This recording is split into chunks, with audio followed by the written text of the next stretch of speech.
Hello everyone, Wayne Motts, the President Emeritus and Historian at the Gettysburg Foundation with Matt Atkinson, National Park Service Ranger at one of, I've got to say, it's got to be one of his favorite places. And I don't know, on the Gettysburg battlefield, because we're at the Mississippi Memorial along Seminary Ridge.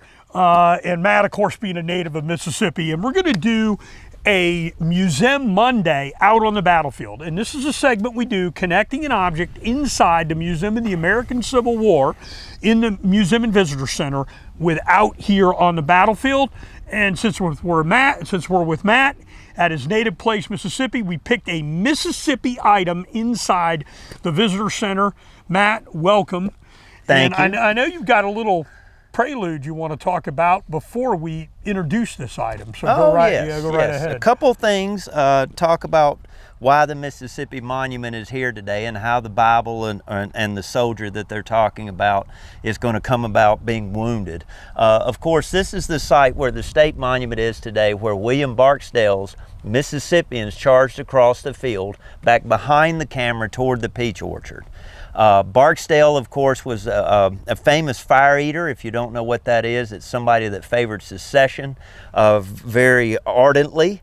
And he was 41 years old here at the time of the battle. He was a former member of the House of Representatives, a native of Columbus, Mississippi, where he was a newspaper editor, and he would leave politics and writing and so forth to become the colonel of the 13th Mississippi, rising to brigadier general in 1862.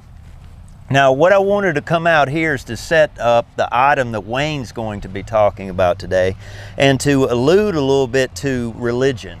You know, somebody once said that there are no atheists in foxholes, and that's probably never truer than the American Civil War.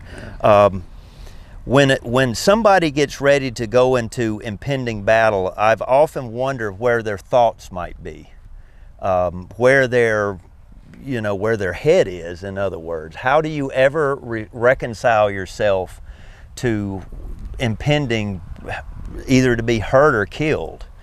Now, Barksdale's Mississippians are back behind this tree line right here, and a lot of the men are kneeling and trying to keep out of the shells. The Union guns are only firing 400 to 500 yards behind them as we speak on July 2nd.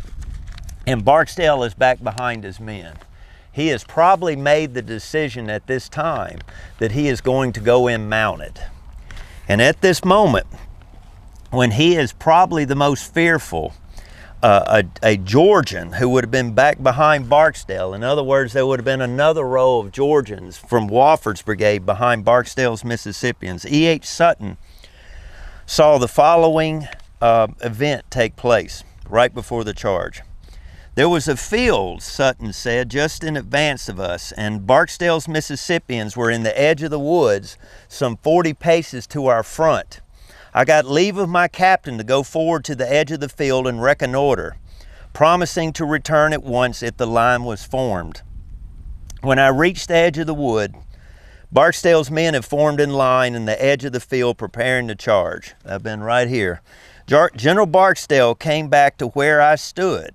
This is back in the woods, back behind, hidden by the undergrowth, and stepping behind a large white oak tree, uncovered his head, and with his right hand and face uplifted, began his silent prayer.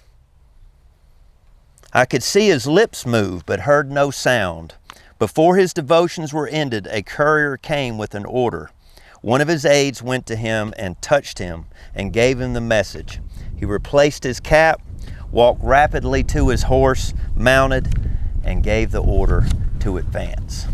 One of the neat things what the Gettysburg Foundation and the National Park Service joint mission is today is to preserve objects and ground. And on July 2nd of 1863, after that moment right there, William Barksdale came riding out and rode the entire length of the Mississippi line, the brigade line, for 400 yards, front and back. Coming back to the center, he draws up approximately where we are today. Now, how many people were thinking about religion at that time? Well, you know, Matt, it's great you brought that forward, because the object we want to talk about today, which is in the Museum of the American Civil War, is a Bible that belonged to a chaplain of Barksdale's brigade. So we know almost, can't say every soldier in Civil War had a Bible. A huge portion of them did, but we can probably guess all the chaplains did. Yes. And the chaplain of the 17th Mississippi, William Burton Owen had a Bible with him here in the Battle of Gettysburg. And he'll be with Barksdale's brigade during the battle, and then the service record says he's captured either the 3rd or 5th of July. He stays with the wounded soldiers. He's unhurt here, but he's with the wounded soldiers. And he gives a Bible, which is on display in the Museum of the American Civil War here at the Visitor Center, to one of our local civilians, Samuel Bushman, who was a young boy here. He was either 15 or 16 years old during the Battle of Gettysburg. And he signs it, "Be a good boy," October 4, 1863. And so this Bible stayed with this young man for Gettysburg. Owen actually survives the Civil War. He is wounded after he's captured here. He's exchanged, and then he's wounded at the Battle of Spotsylvania. Samuel Bushman is born in, say, 1846, 1847. He becomes a errand boy at the First National Bank of Gettysburg.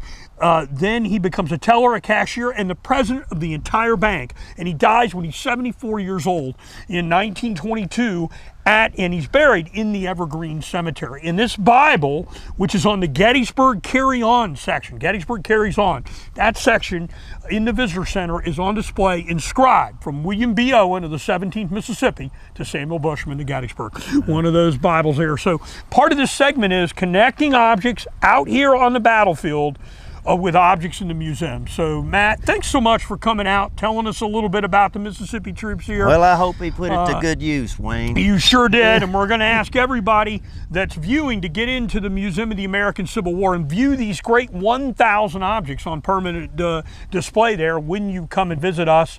We appreciate your support. Thank you for helping us, as the Gettysburg Foundation, support the National Park Service, Gettysburg National Military Park, and Eisenhower National Historic Site.